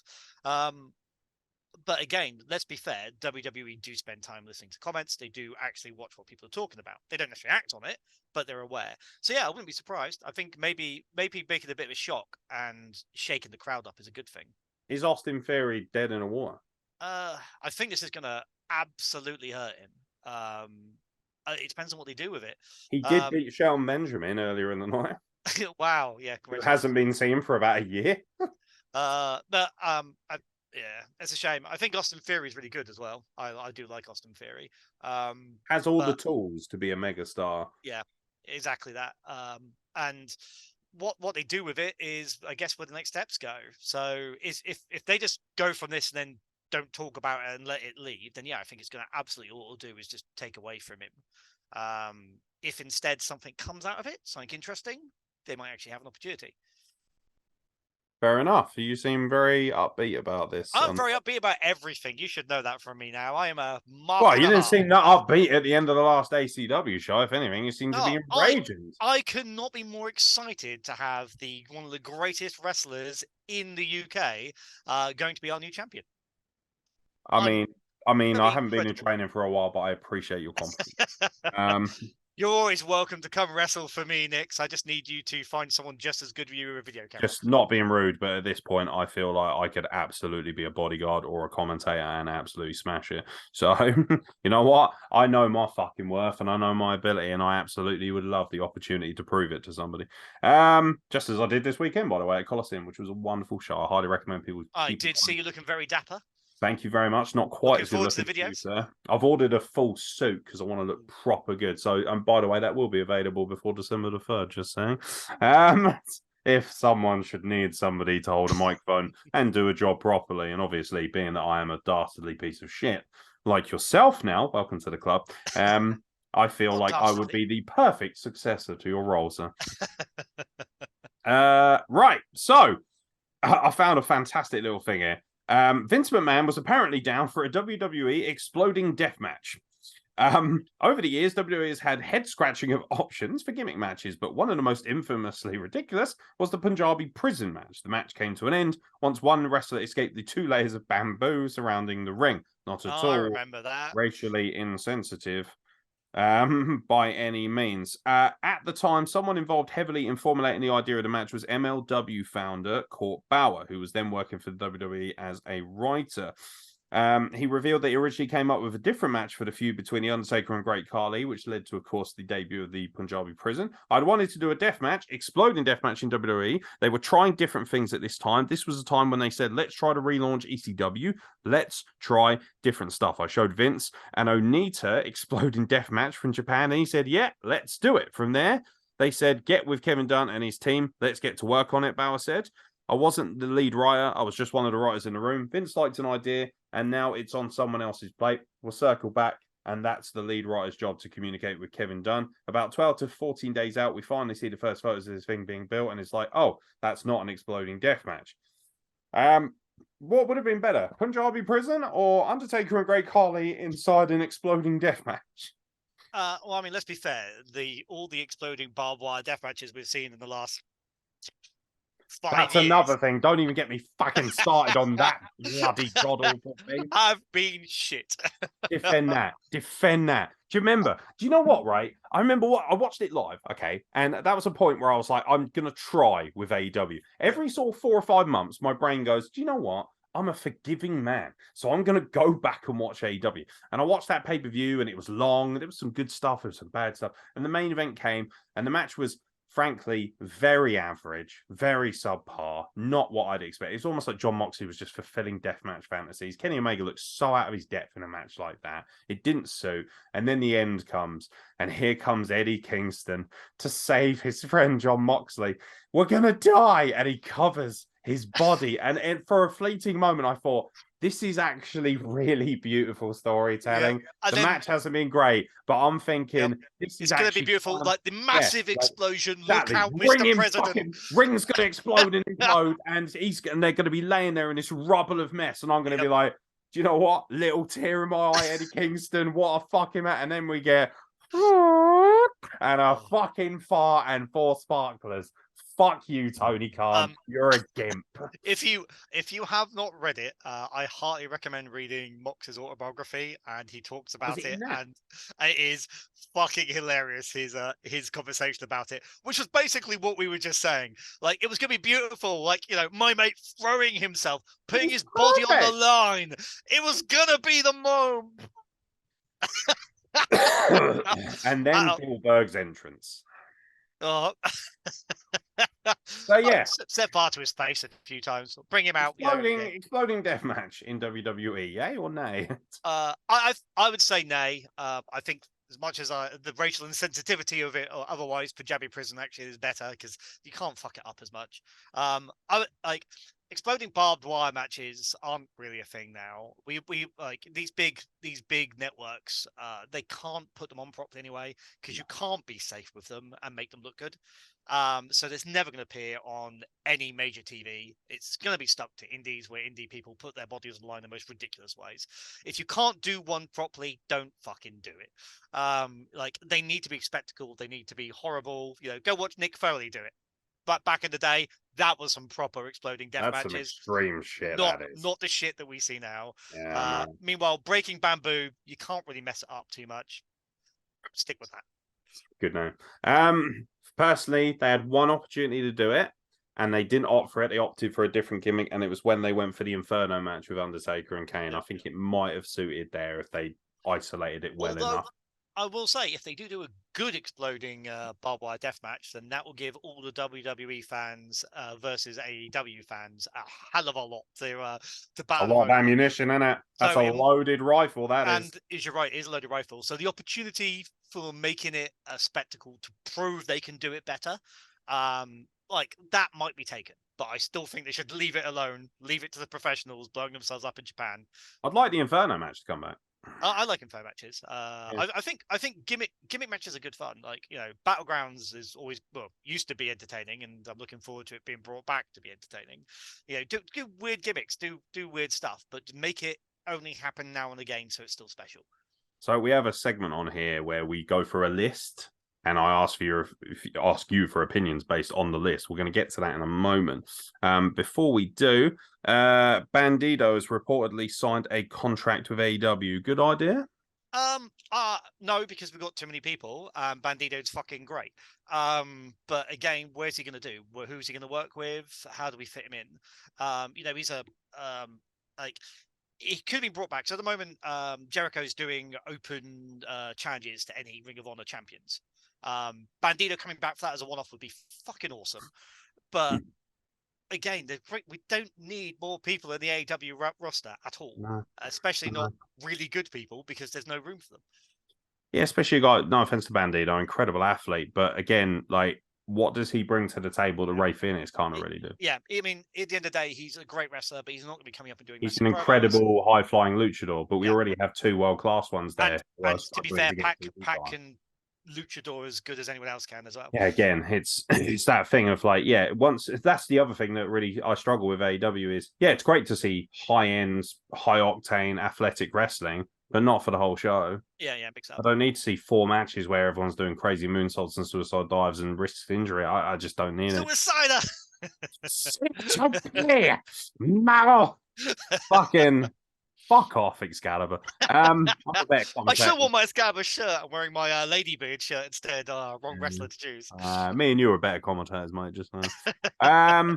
So Odyssey Jones, who you might recognize as the rather mahoosive black guy from NXT, very talented wrestler. He was on an interview recently, and he was asked who he thought could beat Roman Reigns for the title, because obviously Roman Reigns has been champion for over 2 years now, has dispatched everyone and anyone you could imagine at this point, and his answer was Cody Rhodes was the only person he believed good enough to currently dethrone Roman Reigns. What do you think?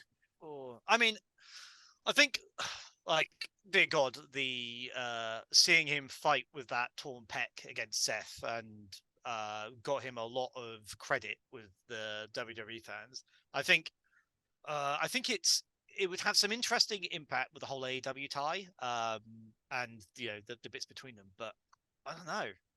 I can't see. Sorry, Cody. I can't see Cody being the one. I like the fact he's going to listen to this. That's adorable. Of course he is, man. He's going to be watching this like, what the hell, man? Big fan of Adam Lee. Not anymore. But yeah, no, I don't think he's the one to dethrone the Bloodline. I think. I think something's got to come apart from them. Like, they always tease it. The stuff with them going inside. I think Sami Zayn should be the next champion. I mean, I love what he's doing, but yeah. No, but I'm actually not sure. I think the Bloodline needs to come apart, and I think that's the way it needs to be. Right? They need to be like, they need to lose what they've got. Worth too much money right now. But how long do you keep someone the champion if they are worth that much? Until they don't make that much money. I'm sorry, but this is your business, and they're sitting there thinking 2030 is when Reigns is finally dethroned. Yeah. By aging Scott Jones. Who do you think out of all the ACW roster is best equipped to tackle Roman Reigns in a wrestling match? Oh, I'm obviously going to say Rusty Jack because it'll piss you off. Just stop doing that, because I love Rusty Jack. It's one of my favorites. But I like. I think if you're having a match, I think probably Brandon Lee. That's exactly my pick. Like, not just because he's the fittest wrestler in the world, but him versus Roman Reigns, unnecessary. Way too much good-looking men can't be handling that. There's nothing tricky about that wank whatsoever. But Brandon Lee actually looks like he's got the size and the height and the athleticism to combat somebody who is that big and that powerful. Well, Nick, I have to tell you as well that as of our next show, I think there may be someone else on your radar. Maybe Excellent. So, Brandon Lee versus Roman Reigns, confirmed for ACW. Come on, Brandon. 2030, Brandon. That is your championship to win. If the Bloodline comes out, I will drop my 1,500-pound camera. And then faint. Please don't. If we manage to get the Bloodline to come out, please don't drop the camera. If the Bloodline come out, not only will I was going to say, you do not need it. You will need a backup camera operator, because I will be ferociously wanking naked. That's fine. Just keep it off the lens. That's fine. Just keep the lens off. God, this is not difficult. Good stuff. I'm interested to see who that might be. It's not the blonde guy, is it, by any chance? We have a few in the works. So obviously, I'm still going to bring out people who look the part, don't just cosplay as wrestlers. So you'll be seeing them at our next show. So no appearance from the Thrash Arts then. Sadly, the Thrash Arts are a beast upon themselves, who I wish I hadn't signed, but we'll just wait for their contract to run out. How very AEW of you. All right. Yeah, no, to be honest, at this point, I'm just enjoying Roman Reigns so much. I'm not really interested in who he loses to as much as I'm just interested in enjoying what the Bloodline's going to do. I've got to be honest, I think, considering how slated he was just a handful of years ago, the turnaround that he's done, also, like, so much better as a heel. But he's gone from being very one-dimensional to everything else, and falling back on the family stuff is so good. Like, why wouldn't you fall back on the family when you have a family with that much prestige in your company? And Paul Heyman is in overdrive. Oh man, I love Heyman. He is the pinnacle of what a great manager and a great talker should be. Yeah, Heyman is the level I aspire to reach. So one more piece of news that I really would love to talk about because it will be very amusing. Braun Strowman's tweet this week, which triggered a shit ton of people in the aftermath of Crown Jewel, where he beat Omos in what has to be said a pretty half decent match considering who was involved. I thought it was going to be god awful, and it was actually okay. Yeah, Braun Strowman took to Twitter and bragged about his match with Omos at WWE's Crown Jewel event. Holy hell at the giant Omos. Can you believe we got 47 stars? And reminded the people that no one cares about all these floppy floppers, giants and monster over flippy flipper bag your groceries at Kroger. Hashtag airport test. Hashtag size is the prize. Hashtag swole is the goal. Fellow WWE superstar Mustafa Ali responded on Twitter asking Strowman if he can teach him how to get fired. As previously reported, Strowman was released back in 2021. Strowman responded to his tweet by asking, "Don't you work in catering now?" Not content to let the giant have the last word, Ali said he was definitely in the kitchen cooking. Whatever that means. Elsewhere, NJPW star Will Ospreay questioned why Strowman was so mad. It's dead funny that you actually done such a great job, and yet you're mad at other people that do the same job as you. Relax, my guy. Just say you really enjoyed showing super heavyweight wrestling. Chris Jericho also weighed in on the matter when he quote tweeted and said, "I used to bag groceries." You should have not being rude, mate, but still a lot better. I missed that one. Okay. Yeah. So there you go, Chris Jericho, obviously adding his 2 cents in. Are you offended by Braun Strowman's tweeting? It's a work. No, I'm not offended. Marks. He did come out afterwards and say he apologized, and of course, this led to every fucking sweaty basement dwelling virgin who, especially AEW fans, I noticed, who couldn't help it. All our wrestlers flip around, and they're all just replying saying, "Oh, you fucking you're just backpedaling because everybody made you look like a twat." Yeah, his bank account must be fucking quivering with fear. Come on, man. It's all a work. At the end of the day, if Twitter builds heat, build heat on Twitter. I love how this upsets people, right? But MJF calling one of the Cultaholic guys a pedo, not a problem. Not a problem at all. To be fair, he did get a bit of heat for calling people devil because that's pissed off a lot of religious people. So yeah, well, those people are fucking stupid and nobody cares about them. No, please tell me more about your ark that somehow survived the world's greatest flood. You fucking mongs. Say I'm definitely going to hell at this point. You should. My sisters are like devout Islamics, and they literally tell me every chance they get that I'm going to hell. So it is what it is. I have no problem with it because it's called entertainment. And also, what would you rather he did? Came out and said, "Oh, yeah, just so you know, it's all fake, and we just had a really good time together, and I really enjoyed working him." Shut the fuck up. I'm a monster, and I just want to let you know that I appreciate each and every one of you for who you are, and I hope that you achieve your goals today. Exactly. It wouldn't really have the same impact, would it? No, it would fucking not. Yeah. Now, at the end of the day, man, wrestlers are entertainers. If you are needing to build up heat, you need to build up heat. The aim when you do that is you want people to cry. I will never forget telling Daddy Disorder how many people he made cry at a festival once, because literally we had a collection of children in the front row crying, going, "Oh my God, he's beating up JC Cardi. Is JC Cardi hurt? Did he hurt Cardi?" And crying. And as a heel, what could be a better sign that you have done your job right? So I can't believe that JC Cardi was over enough to be a face. It was in New Milton. Oh right, yeah, okay. Well, that's land. He's a big Milt native. Yeah, I was going to say, put me out there and we'll see how fucking good you are as a heel, pal. So I have a list here of the most questionable Vince McMahon moments of all time. And I want you to tell me whether you think these are highly questionable, as people say, terrible, or are they actually underrated bangers of decisions? So I want your honest opinion on each one of these. Are you ready? Yep. So we start with the infamous interview the day after the Montreal Screwjob, where Vince McMahon uttered those famous words, "Brett screwed Brett." Was it questionable or was it good for business? Oh, that was good for business, man. Come on. That was absolutely great. Slagging them off. I mean, I appreciate that we found out that at the time we didn't know if it was real or we didn't know if it was fake, and for years after no one did. Yeah, no, absolutely great. Banger. Yep, fully support it.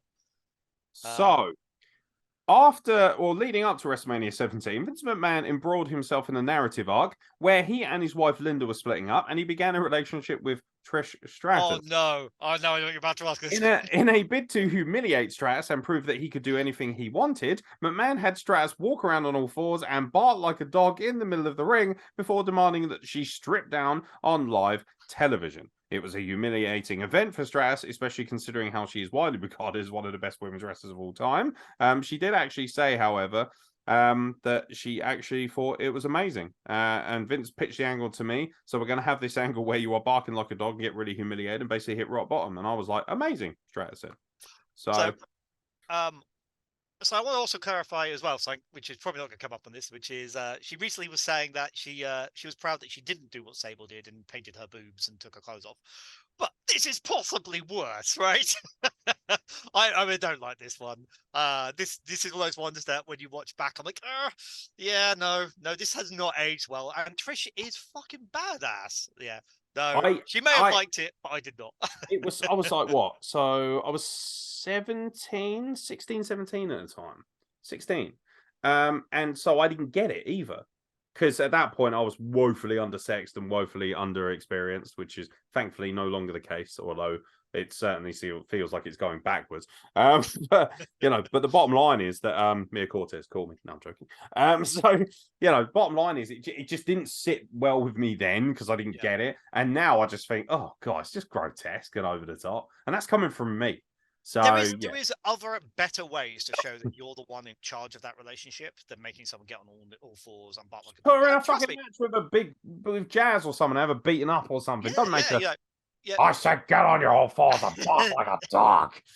Come on, man. Like, honestly, dear idea. So we move on to one that I will. I mean, to be honest, if anyone fucking thinks this isn't questionable, there's going to be a problem. When Vince McMahon rather famously used the N-word in front of John Cena backstage and Booker T. Yeah, Booker T and Sharmell, thank you, was there, right? Yeah. This was questionable. Keeping up my N-word was uttered by what makes me laugh is the first bit. So John Cena approaches Vince McMahon. And Vince McMahon goes, hey, what's up, champ? What's good in the hood? And John Cena says, just keeping it down. And he goes, yeah, keep it up, my N-word. And then walks past Booker T and Sharmell, two African-American talents with a gigantic swagger. It is as hilarious and yet awful as it sounds. I think they were trying to be funny, and it was fucking tone deaf and hideous at the time, and it has not aged well. Yeah, it's questionable as fuck. So, once CM Punk had left WWE, he rather unfortunately, and apparently Vince McMahon claims that this just happened to be a coincidence, and he did apologize for this. Punk got his severance papers through FedEx on the day of his wedding to AJ Lee. So the day he got married was the day that he was officially sent his release papers by WWE and Vince McMahon. Questionable? I mean, it depends on how much of a dick you want to be, right? If you want to make a fucking statement, that's how you make a statement. Is it a dick move? Yes. Did it make a statement? Fuck yes, it did. Yeah. So, questionable? Well, yes, but I think probably intentional. Yeah, in a sit-down chat with Stone Cold Steve Austin via cage-side seats, Vince McMahon denied this act was done intentionally. Sometimes in a big corporation, the legal people don't necessarily know what talent relations are doing, and conversely, he said, Punk got his severance papers moreover on the day he got married. That was coincidence, so I want to personally apologize for that. Punk rejected this apology on a subsequent edition of Cabana's podcast, noting, per the Washington Post, that the package was shipped overnight, and adding, if the apology was sincere, you wouldn't use it as a publicity stunt on Austin's podcast. Yep, fair challenge. He has every right to be egregiously pissed off about it. Much more so, however, might be Brian Pillman's widow, who was interviewed the day after the wrestler's death by Vince McMahon.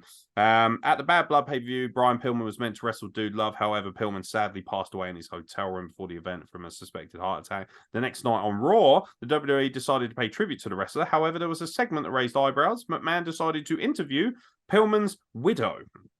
Melanie, live on air, it was clear that the woman was grieving and still in shock about what had happened the day before, being in no state to discuss the incident so soon after her husband's passing. The wrestling world was left disgusted by the WWE and McMahon's actions that night, which were nothing short of callous and cold towards the Pillman family. Obviously Ridiculous. questionable, right? Yeah, totally. I mean, let's Horrible. be fair. Horrible. WWE has had the unfortunate actions of having to do a whole bunch of post-death situations, and they haven't really handled many of them well. Chris Benoit tribute show. Chris Benoit tribute show. Oh my god, yeah. And yeah, this is another example. Like, dear God, like step away from that stuff, man. They're ticking time bombs at the best of time, and not the next day. Like, and like, poor broken woman, man. Horrible. It's a really uncomfortable thing to watch. I hope no one has to go through something like that. So you'll love this. This is one of my favorites. Vince McMahon wanted an incest storyline with his daughter. So discussing, it's fucking incredible. It's my favorite thing ever. One of the more puzzling and head-scratching suggestions was how he wanted to inject his son Shane into his daughter Stephanie's real-life pregnancy as an angle on television. There were even rumors that McMahon had considered himself as a possible candidate to be revealed as the father of her child too. Discussing the incest storyline on the OP Radio podcast, Bruce Pritchard revealed how the concept came about and that he was the one who shut down the idea before it gained any further traction. It was during the time when Stephanie was pregnant and Vince was trying to figure out if he could work that into a storyline. He said, "It was an entire Sunday, an entire day of my life that I will never get back. The fact this conversation was entertained for as long as it was is concerning, to say the least. More importantly, what did Triple H, the real father, think about all of this?" Questionable that Vince McMahon wanted to have sex with his daughter in a storyline. Yes, questionable. Wait a minute, you're from New Milton, aren't you? I thought you guys were into that sort of thing. I'm from Bournemouth, man, the home of the most expensive properties in the world, I have you know. Really? Yeah. Sandbanks is the most expensive place per square inch. Yeah, oi, Sully, you must have a lot of money. Why are you complaining about paying me a few extras for YouTube, man? But dear God, that is questionable. There are some things that let's just step away from. And that should definitely be one, especially while she was pregnant at the time as well. Yeah, I desperately wanted to see it. I just want to see Vince McMahon go, "That's the scene of my life." Like, just incredible. The only thing that I would say this would be interesting to watch for is to see what Triple H's face did during each promo segment, and if he'd snap and go postal, because oh my God, I don't want to imagine, man. If you're into NTR, ladies and gentlemen, not my thing. Fuck off. So one of my favorite things of all time, which is kind of like a very small byproduct of this, is when do you remember when he was famously mocking Shawn Michaels' belief in God? Yeah. And he said it's going to be a tag match at said pay-per-view. He goes, "It's going to be you and God versus me, Vince McMahon, and the product of my semen, my son Shane." Oh, I'm so glad he's taken over. But much as we slag him off and much as he's bat-fuck crazy, this man turned a tiny little thing into one of the biggest multi-conglomerates in the world, right? So, yeah. This one, I'm not really seeing a problem for it, or certainly young Aeron Nix did certainly not have a problem with this. One of his more controversial moments occurred when he received a dance from Stacy Keibler on a 2002 episode of SmackDown. McMahon sought out a new assistant, and Keibler did her best to convince him she'd be the right person for the job through her seductive lap dancing. Many memes have come out of this segment, as you all know, especially in terms of McMahon's facial reaction. However, considering the allegations of how certain employees were promoted within the WWE, this segment is not a good look for him in hindsight. So it obviously spawned the infamous meme where he's like, yeah. I mean, let's be fair. Like the meme itself alone has probably brought them followers. For a business point of view, great. Considering some of the allegations, yeah, not very nice. But at the end of the day, man, like 90% of the Attitude Era hasn't aged well. But Stacey Keibler though, fucking hilarious. Like, damn. Like that is there's hot and then there's hotter than a $2 pistol. Stacey Keibler, man, god damn. So he repackaged NXT while Triple H was out of action. This is basically still an ongoing debate, I suppose. NXT 2.0 being repackaged, obviously, with all the colors and shit, while Triple H was recovering from a suspected fucking cardiac disease. So I think this one's probably we could probably have an hour-long conversation about this one, but I hate the garish, bright, exploding. I hate taking away everyone's surnames. Like I don't get it. I thought it was shit. I think seeing Braun Breaker get like a push was great. I think he's an incredible talent. But why can't he be called Steiner? I think, yeah, like he has a legacy. Maybe they're waiting until he's achieved it, but I think right now, man, he's good enough to go up to the main anyway. Yeah. But yeah, no, I think it was horrible, and I love the black and gold, man. It's what brought me back to wrestling. It meant a lot to me, and they're trying to kind of re-merge it now, so they're sort of giving people, sounds like they changed the logo, a little less colourful. Yeah, it feels like they're trying to kind of slowly blend their way back a little bit. It was when the ring apron is more garish than your wrestlers, you can't tear your eyes away from it. That is the wrong thing to take, and it's so weird as well because generally WWE production is really good. Like, regardless of my opinion I've had about some of their stuff they've done over the years, their production has always been fucking top notch, and like, it's such a bad thing. It draws your eye away from the things you should be watching at because they've got the horrible bright image up top, horrible ring aprons, weird splashes of color all over the place. Yeah, no, wrong thing, terrible. Burn it down. Give me back my black and gold. Yeah, couldn't agree more. Carrying on the show after Owen Hart passed away. I think that one's complicated. And in the day, like, the wrestling comes from kind surprised that isn't the last one, to be honest. It comes from cardiac tradition. It comes from the show must go on, and you don't generally know what's going on. It's what Owen would have wanted. Right? Yeah, and I think like let's be fair, most wrestlers are willing to frigging kill themselves on the ring at the best of things. It's horrible. Like, I remember when I was a kid watching it. Like the camera and then the fuck as they turn the camera away, and yeah, absolutely, like still blew my brain. But at the end of the day, I think you kind of have to. It's not like they knew exactly what happened to him. Spoken like a man who works in the business. Sadly, it's not something that we enjoy, but it is kind of that nature. To be honest, as a cameraman, an MC, a commentator, if anything happened to me at a show, I would wish the show to carry on. I would. Yeah, and at the end of the day, when you're out there, not saying I'm obviously a big deal. I'm not, but like, even someone as great as Owen Hart and his legacy and how incredible he was, like, I feel like it's kind of a fitting tribute to him that they did continue. Yeah. And I think it would have been worse if they just stopped. They wouldn't have known what happened. That being said, nothing usurps the opinions of his widow. At the end of the day, if she's offended by that concept, she has every right to be. So, yep. And she has every right to, behave in the way she does to WWE because he shouldn't have died anyway. That's on them. Totally agree with that. Yeah. And that for me is arguably the greatest error WWE has ever made in human rights. He was a legend already, and he had so many years ahead of him.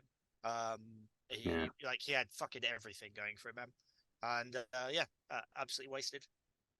Legendary wrestling commentator Jim Ross has Bell's palsy, as most people will probably know. In a 2012 segment on Raw Super Show, Vince McMahon crossed the line as he pulled his face and made light of JR's Bell's palsy in an attempt to impersonate the commentator. It was an unnecessary and harrowing moment, since there was absolutely no need for McMahon to do it, yet he still chose to. Many figures from the wrestling community weren't impressed with McMahon's sick and cruel attempt at a joke and rightfully blasted him on social media. Mocking JR in gimmick for Bell's palsy, yay or nay? Nay. I can't remember this one. When was it? 2012 Raw Super Show. It's when Raw was really fucking awful. Yeah, that's not nice. Don't mock freaking disabilities. At the end of the day, it's the most fucking grotesque variation of ableism you can do.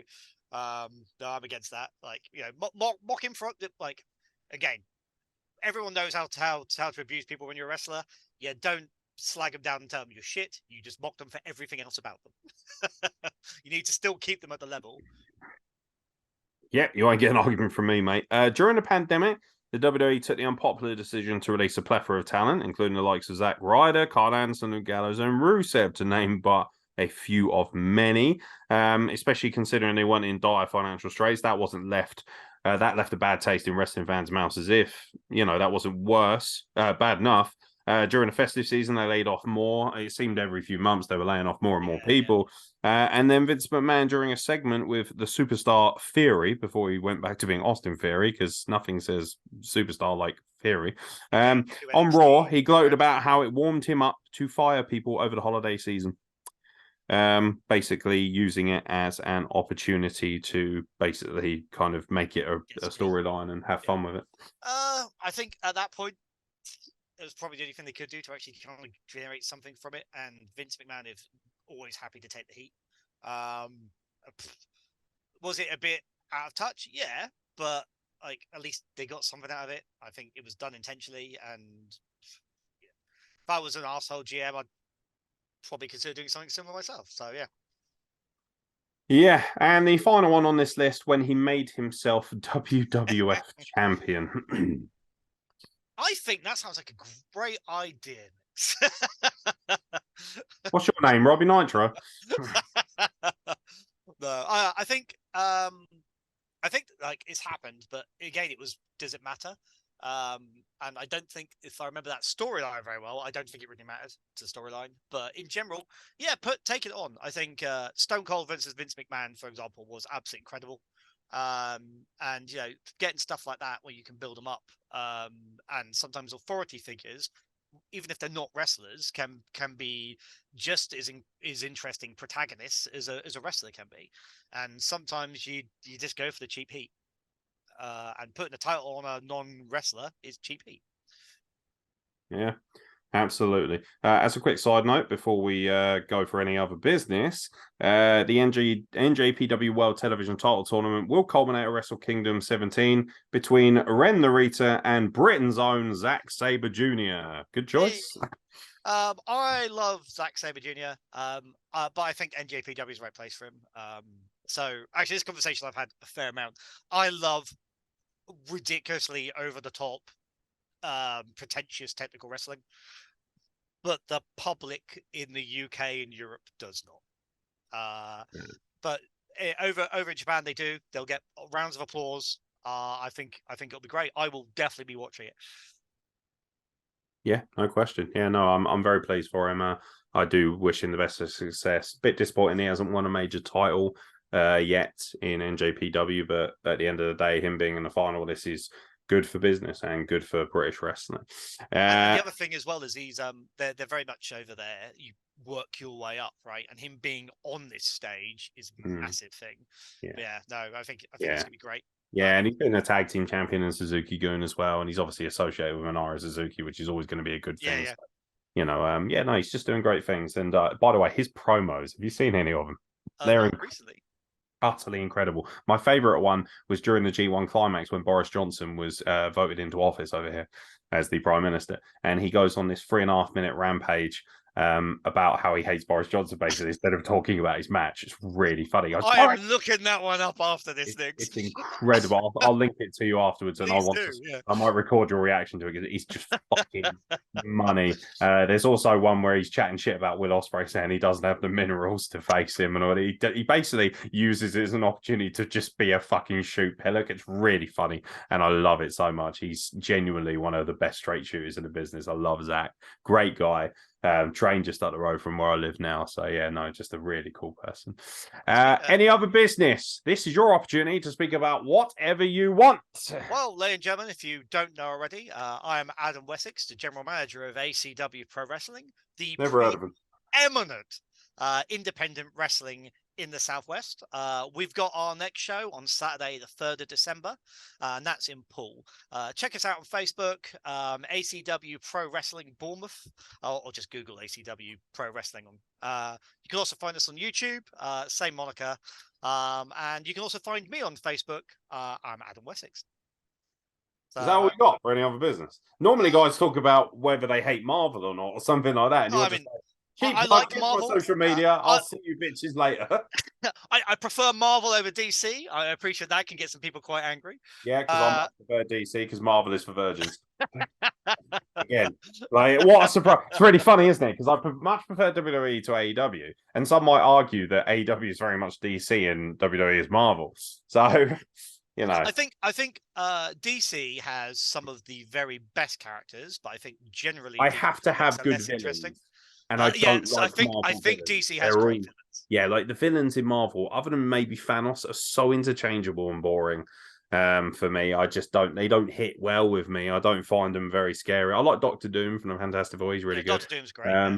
But other than that, like whereas Batman alone has like 4 or 5 world Well, class I will villains. say so. Thrash KD is a massive comic book fan, and he regularly tells me that I'm wrong. You two will definitely get along if you have that conversation. So obviously, Thanos, Red Skull, Doctor Doom are the main ones that everyone knows. I think But it's because people see it as the representation of movies now, and obviously Marvel by de facto is better than DC in movies because it just has more. Like because there's like DC's got a lot of catching up to do, but like in terms of comic books, I find it really difficult to enjoy Marvel nearly as much. That being said, I love the X-Men. The X-Men is yeah, I incredible. love X. Well, my favorites are I love Venom. I love Sabretooth. I love Agent Venom. Sabretooth is probably one of my favorites when they and Omega Red until they fuckers killed him off. Absolutely love. They were some of my favorite villains. I never really liked Mephisto. Blackheart was good. For DC, I think Batman basically carries DC on his shoulders. It does, yeah. No, I have a Court of Owls mask. So I really like the Green Lantern actually. Like it's you've got to find the proper good source material though. Like the films are bloody awful. Oh, I love Red Lanterns, man. I thought it was really interesting with the whole fear and willpower and how like the best Green Lanterns are probably the best Yellow Lanterns as well Yes. because it's about overcoming it. And it's when you get those depths of stories that's interesting. But Batman Metal, I fucking loved. Art style was amazing. Batman Who Laughs, probably in my top 5 villains. I hope they've used him more. I don't read a lot of comics nowadays, so I am well. No, I don't, to be honest. I've always actually been more of a fan of just I like the animated series, and obviously DC's got the market cornered on that pretty well. Yeah. Even the more comedic one with Harley Quinn was really funny. I've been told it's hilarious. I haven't watched Pipe it face, mate. It's just fucking money. Well, this is I'm very mature. Have you seen Peacemaker? The show? No, I have not. No, I haven't actually seen the reboot of Suicide Squad either. Okay, so I enjoyed the original with Will Smith. I thought it was excellent. The Peacemaker show is possibly the best DC show they have ever done. It has a fucking banging soundtrack. I pissed myself laughing. Is it one of those ones I've got to download or? It's on something. What's it on? HBO Max? Something like that. I don't think I have it available. If I can download it, I'll probably watch it that way. But absolutely. Not that I, of course, would ever pirate any. No, we have a pirate, but if you did, it is worth it. It's definitely someone I want to watch. Like I saw snippets of John Cena as Peacemaker in the film, and he looked hilarious. And the film itself looks really good, so I need to watch. I can't believe that John Cena has this incredible, amazingly funny personality that he is just hidden from us. So yeah, I know, right? He's a boring, dull as dishwater shit face for like 16 years, and now he's like one of the best actors going. And he's absolutely hilarious, man. Even if it's worth watching Suicide Squad so you get it because it is a follow-on, but if you want to skip it and just watch the show, it does do a recap and it is incredible. And Eagerly is possibly the greatest DC hero of all time, which we will only understand when you've seen it. Also, we have established on this podcast many a time that I am obsessed and sexually appetized by deranged women, apparently. And obviously Poison Ivy and Harley Quinn and women of this nature. I'm like, oh, so that is like my wheelhouse. Like, the more crazy, the better. If it's got a red flag, then I'm all up inside it. If it helps, my one of the recent jokes has been going around from my wife is that my preference for women is busty with mental issues. So it sounds like we can at least hook a man up. Come on, rare successful. What do you want? Like, hey, you date me, you end up being with like one of the more successful commentators in the game at the moment. So, But you also have to deal with the fact I'm also a complete fucking arsehole. So there's that too, I mean, to be fair, that maybe I'll see if we can set you up with some of them. I heard there is an after party at the next show. You never know. Do you know what? I don't have to rush away, so maybe I'll just get the train and crash at somebody's. Fuck it. Told you before, man. As long as my eldest isn't here, I have a spare bedroom. Marvelous. welcome. Oh, you're a fucking scholar amongst men, you are. Yeah, I highly recommend people check out ACW. It's based in Poole. Most of the shows, if not all the shows now, are at Parkstone Trades and Labour Club, which is based here just outside. Well, it's in Poole, isn't it? It's like a district of Poole near Bournemouth as well. And if you're struggling to get to it, go to the Poole train station, and you can actually get a bus that drops you pretty much outside, and it's only about a 5 or 10 minute ride.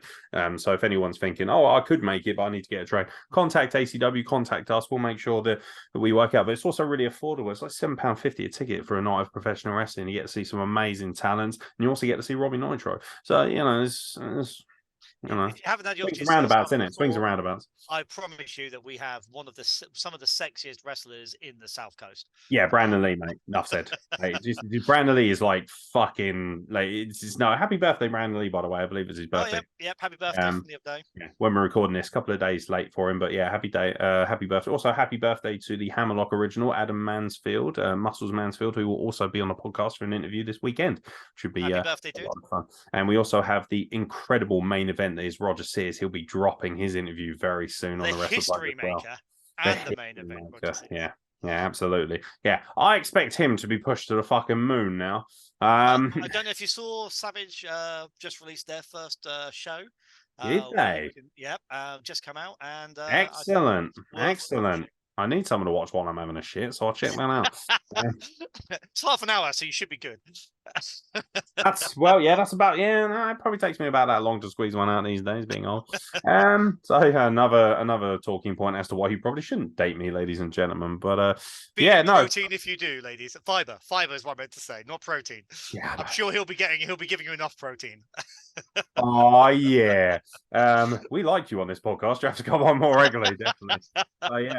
For anyone who is listening to this, if you want to have your opinions heard or anything like that, it's at WrestlePlug across all social media channels, and it's WrestlePlug@gmail.com if you prefer an email. So let us know what you think, and obviously let us know how great Adam Lee is, because we'd love to have him back more regularly. And obviously check out Adam on social media, as he's mentioned. We'll surprise you with the links to that in the description of the podcast, whether you're listening to it. Just as a quick side note as well, we've had a little changeover. We've moved the podcast from Podbean to Anchor, simply because Anchor is actually free.